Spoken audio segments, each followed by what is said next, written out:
고린도전서 1장 18절에서 25절 함께 합독하겠습니다.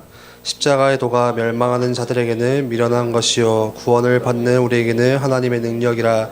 기록된 바 내가 지혜 있는 자들의 지혜를 멸하고 총명한 자들의 총명을 폐하리라 하였으니, 지혜 있는 자가 어디 있느냐, 선비가 어디 있느냐, 이 세대의 변론가가 어디 있느냐. 하나님께서 이 세상의 지혜를 미련하게 하신 것이 아니냐. 하나님의 지혜에 있어서는 이 세상이 자기 지혜로 하나님을 알지 못하므로 하나님께서 전도에 미련한 것으로 믿는 자들을 구원하시기를 기뻐하셨도다. 유대인은 표적을 구하고 헬라인은 지혜를 찾으나 우리는 십자가에 못 박힌 그리스도를 전하니, 유대인에게는 거리끼는 것이요 이방인에게는 미련한 것이로되, 오직 부르심을 받은 자들에게는 유대인이나 헬라인이나 그리스도는 하나님의 능력이요 하나님의 지혜니라. 하나님의 어리석음이 사람보다 지혜롭고 하나님의 약하심이 사람보다 강하니라. 아멘.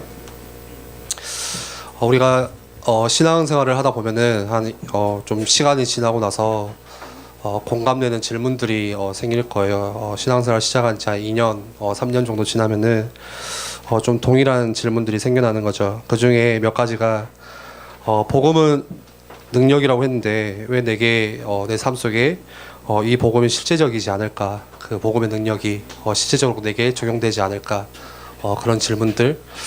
또 하나는 정확하게 하나님의 뜻이 보이면은, 하나님 뜻이 이거다, 이게 내 앞에 딱 보이면 굉장히 쉬울 텐데, 그거 따라가면 될 텐데, 하나님의 뜻이 잘 보이지가 않고 그 뜻을 찾기가 어려운 거, 그런 게 있겠죠.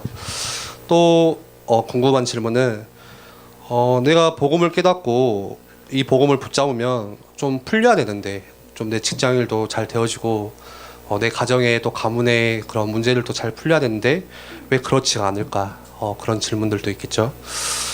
또 하나는 왜 반대로, 그렇다면 이 교회는, 복음 가진 교회는 굉장히 연약해 보이고, 또 복음 가진 신앙생활하는 성도들은 왜 그렇게 부족해 보이고 작아 보일까 하는 질문들. 반대로 그 세상의 성공자들이 실제로 복음 가지지 않는 사람들이 더 많잖아요. 불신자들이 훨씬 많잖아요. 영향력을 주는 사람들이. 그리고 왜 이렇게 세상에 악인들이 판치고 있는데, 굉장히 많은 죄를 짓고 있는데 왜 하나님은 침묵하고 계실까, 가만히 계실까, 그런 것들. 왜 복음은 연약해 보이고 또 내가 가진 이 복음은 힘이 없어 보일까 하는 그런 질문들, 신앙생활을 하다 보면 생기겠죠. 오늘 우리가 고린도전서 말씀을 같이 읽었는데 똑같은 이야기를 하고 있어요. 18절에 십자가의 도가 멸망하는 자들에게는 미련한 것이요 구원을 받는 우리에게는 하나님의 능력이라. 뭐라고 말씀하죠? 십자가의 도가 멸망하는 자들에게는 미련한 것이래요.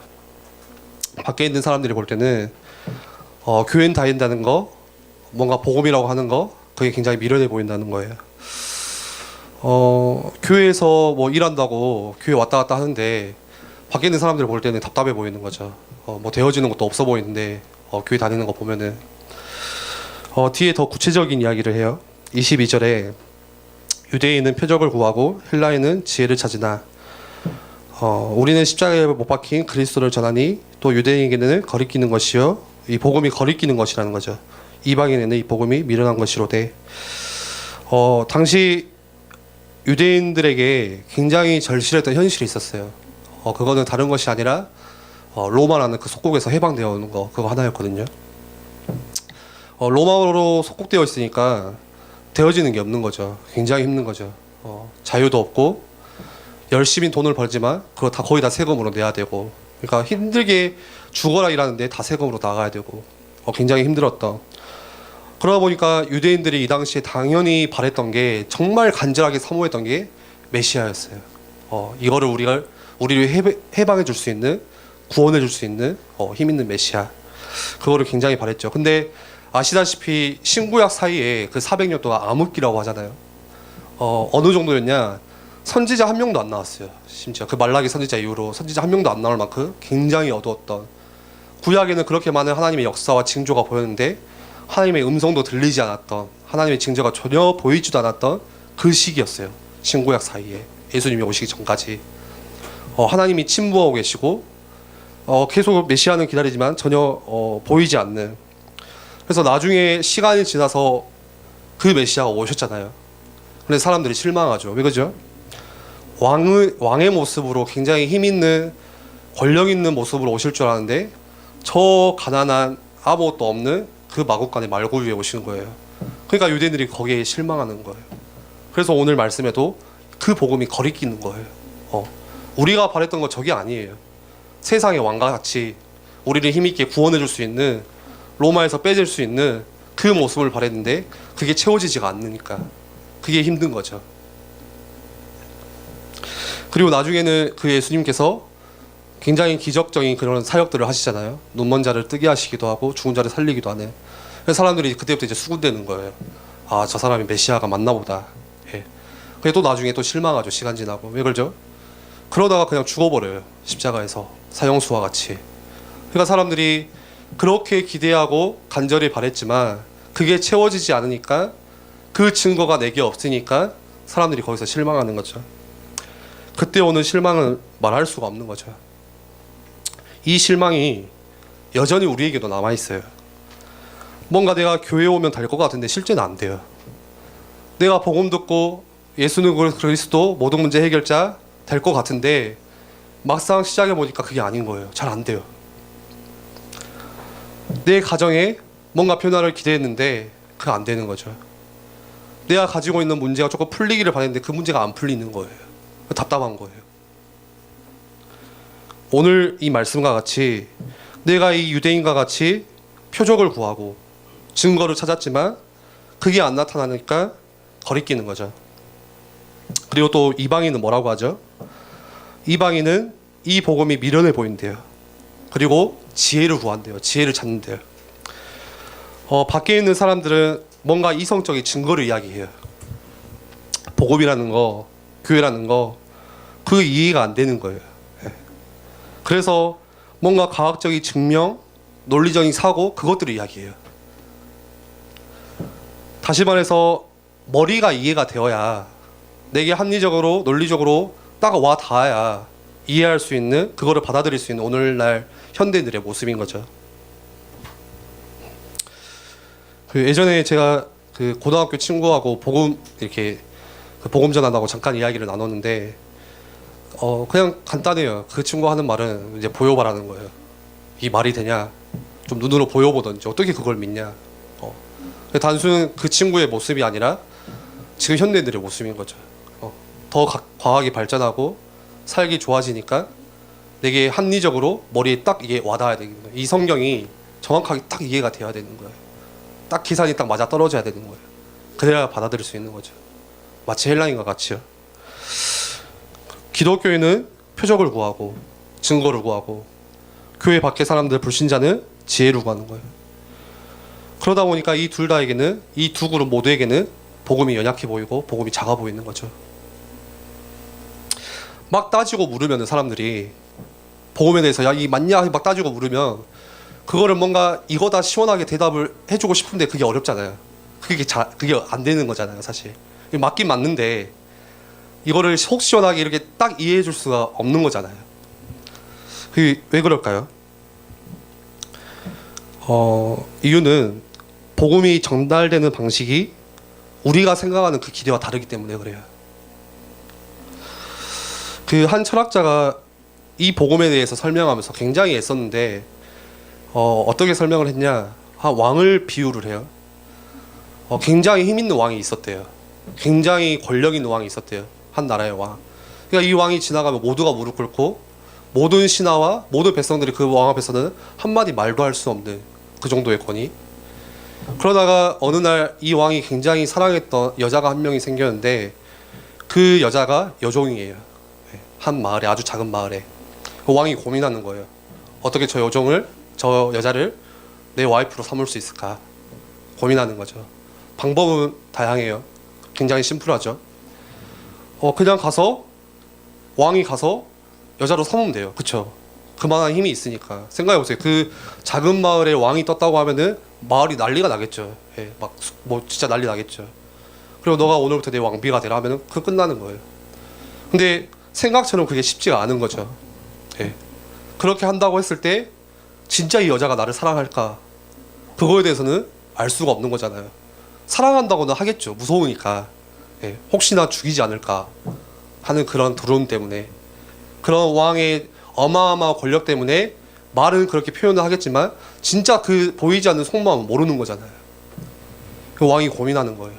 나중에 어떻게 했냐, 왕이 그 왕의 자리를 포기하고 똑같이 종의 모습으로 종의 자리로 그 여자에게 찾아가서 사랑을 구하고 그 여자의 마음을 얻었다. 예. 그 복음을 그렇게 설명하고 있어요, 그 철학자가. 무슨 말이죠? 만약 똑같이 그리스도가 굉장히 힘 있는 모습으로, 내가 바라는 굉장히 완벽한 모습으로 온다면, 권력 있고 권세의 모습으로 온다면 누구나 영접할 거예요. 누구나 이해하고 누구나 받아들일 거예요. 그러나 하나님은 그런 방법을 쓰시지가 않았어요.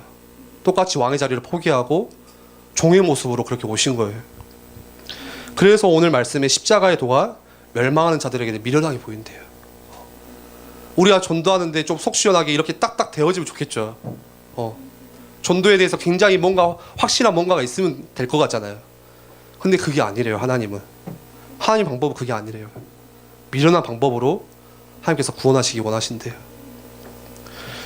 신앙생활하는 우리 성도님들 또 신자들의 최대의 고민이 그거예요. 왜 하나님의 뜻이 분명하게 내게 보이지가 않을까? 하나님의 뜻이 내게 100% 확실하게 드러난다면 그대로 내가 순종하고 나아갈 텐데, 전혀 흔들림 없이 내 신앙생활이 이렇게 끝까지 갈 텐데 왜 그게 안 될까 하는 고민들. 내게 증거가 확실하다면은, 내가 신앙생활하면서 내게 있는 증거들이 확실하게 붙잡아진다면 절대 안 흔들릴 것 같죠. 그렇게 생각 안 하세요? 저는 그랬거든요. 저는 그래요. 뭔가 내가 증거가 확실하면 증인으로 확실하게 설 것 같고, 하나님의 뜻이 정확히 이거다, A야 하면은 이 A 붙잡고 절대 흔들리지 않고 내가 100% 순종할 것 같은데, 진짜 신앙생활 쉽게 말하면 성공할 것 같은데 그게 아니에요. 하나님의 뜻이 100% 드러나면 반대로 우리의 믿음은 사라져요. 그러겠죠. 생각해보세요. 뜻이 드러나니까 기도할 필요가 없어요. 하나님의 뜻을 구할 필요도 없어요. 그러지 않을까요? 하나님의 뜻이 100% 드러나면 그냥 믿음도 없고 아무것도 없어요. 그냥 순종이야 불순종 그거밖에 없어요. 할래 안 할래. 내가 뭔가의 믿음을 결단하고 헌신할 필요도 없어요. 예. 믿음을 결단할 필요도 없어요. 하나님의 뜻이 이거니까 그냥 그거 하면 되는 거예요. 순종만 하고 그냥 열심히만 하면 되는 거죠. 그러면 우리 신앙생활이 어떻게 되냐? 성장하지가 않아요. 예. 마이너스가 돼요. 오히려 하나님의 뜻이 내게 딱 확실하게 보인다면, 성경에 증거가 있잖아요. 이스라엘 백성을 보세요. 광야에서 하나님의 확실한 뜻을 하나님께서 직접 보이셨어요. 우상 숭배하지 마. 그리고 그 광야길에서 만나와 메추라기와 여러 가지 증거들로 항상 채워주셨어요. 그리고 이스라엘 백성이 우상 숭배 안 해야 되잖아요. 근데 어떻게 하죠? 우상 숭배 하잖아요. 확실한 증거가 보였는데도, 나타났는데도 해요. 또 하나의 예를 들면 솔로몬도 마찬가지잖아요. 솔로몬에게 하나님께서 모든 것을 다 주셨어요. 지혜도 주셨죠. 그 나라의 이스라엘 국가가 굉장히 강대국이었죠. 다른 나라의 사람들이, 왕들이 솔로몬을 보고 치켜 세울 만큼 인정해줬죠. 굉장한 강대국으로 성장했죠. 그 여자가 1000명이었다 하잖아요. 그 남자로서 이룬 거 다 이룬 거예요. 지혜 있죠. 돈 있죠. 옆에 있는 사람이, 그 한 나라의 왕이 금을 4.5톤, 돈인가 톤인가 그걸 갖다 줬다고 해요. 예. 그만큼 바쳤다고 해요. 그거 굉장한 거잖아요. 예. 그러면은 생각해보세요. 구약에서 믿음이 가장 좋은 인물이 누구여야 되죠? 솔로몬이어야 되지 않을까요? 그렇잖아요. 근데 아니에요. 솔로몬의 마지막 인생은 굉장히 비참했어요. 나라는 분열됐어요. 나중에.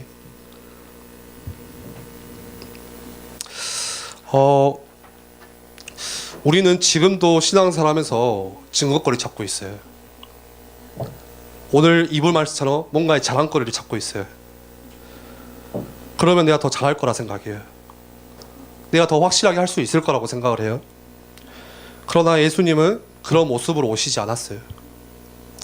그래서 내게 있는 이 복음이 연약하게 보이는 거고, 내게 있는 이 복음이 약해 보이는 거고, 이유는 뭐죠? 하나님께서 돌아올 기회를 주시는 거죠. 똑같이 성령은 그게 능력이라고 이야기를 해요. 그게 세상을 바꿀 수 있는 능력이라고 이야기를 해요. 우리 청년들이 벌써 이제 2018년 마무리가 돼가는데 이제 곧 12월이죠. 한 해를 돌아보면서 굉장히 데워지는 거 없어 보이고 좀 답답해 보이고 좀 많이 무너져 있고 망가져 있고, 그래서 내게 더 확실한 증거가 있었으면 좋겠고 확실한 하나님의 뜻이 내게 비춰졌으면 좋겠다 생각할 수도 있지만, 하나님은 그게 아니라고 이야기를 하세요. 십자가의 도가 멸망하는 자에게는 미련하게 보이는 것이요, 하나님은 더 성숙하게 찾아오길 바라세요. 어릴 때 자녀를 키우면은 이거 하면 돼, 이거 하면 안 돼, 이렇게만 이야기를 하잖아요. 그리고 그 아이에게는 순종과 불순종밖에 두 개밖에 없어요. 그러나 이 아이가 성장하면 그게 아니죠. 성숙하면은 마음으로 대하게 되잖아요. 진짜 마음으로 부모님을 존경하게 되고 진짜 사랑하게 되는 거. 하나님 똑같으세요. 우리에게 인격적인 그 만남을 원하시고 확실한 순종 불순종을 원하시는 게 아니라 같이 교제하기 원하시고, 그래서 복음이 사람들이 볼 때는 연약하게 보일 수밖에 없다는 거. 말씀을 정리하겠습니다. 사실 진짜 증거는 하나님께서 우리에게 주셨죠. 그쵸? 내가 뭔가 있는 그 증거가 진짜 증거가 아니라 예수 그리스도를 믿는 그 믿음 자체가 진짜 증거예요. 세상 사람들이 볼 때는 미련하게 보이는 그 복음이 내게 믿어지는 거, 그거 자체가 증거고 여러분들이 한 명 한 명이 그 증인이에요. 오늘 3부 예배 때 증인 콘서트 작품이라는 주제를 가지고 우리가 생명초청 페스티벌을 해요. 몇 명의 증인들이 같이 서서 같이 토크하고 또 여러 가지 기도 제목을 같이 나누겠지만, 그분들이 재단에서 세운 게 아니에요. 똑같이 예수 그리스도를 믿는 믿음, 그거 하나 가지고 여러분들과 같이 나누기 원하고 다시 붙잡기 원하고, 여러분들이 우리 같이 기도하겠습니다.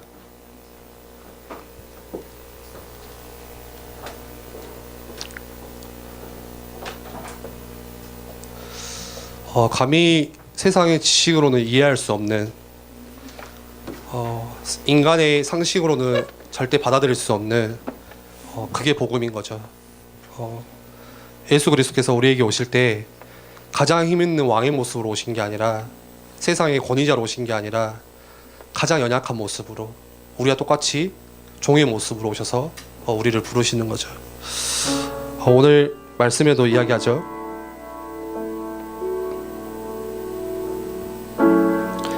하나님의 어리석음이 사람보다 지혜롭고 하나님의 약하심이 사람보다 강하니라. 우리가 생각할 때는 굉장히 연약해 보이고 미련해 보이지만 하나님의 방법은 우리 생각과 다르다는 거죠. 우리 이 시간 같이 기도할 때 혹시 내가 신앙생활하면서 잘 되어지면 좋겠지만 또 흔들리고 넘어질 때마다 구하는 증거거리들, 확실한 뭔가의 뜻을 구하고 있다면 우리의 마음을 다시 돌이켜서 그게 아닌 이미 주신 우리에게 증거, 그리스도의 복음, 십자가의 사랑 앞에 더욱더 가까이 다가가는 우리 청년들이 되었으면 좋겠습니다. 이 시간 같이 말씀 붙잡고 기도하고, 또 한 가지 기도 제목은 다음 주에 우리 청년부 총회가 있죠. 그냥 한 해 마무리하고 흘러가는 총회 시간이 아니라 또 새롭게 우리 청년들을 위해서, 우리 청년부를 위해서 기도할 수 있는, 하나님의 일할 수 있는 일꾼들 뽑혀질 수 있도록 인도해 달라고, 우리 또 총회를 위해서도 한번 같이 기도하겠습니다.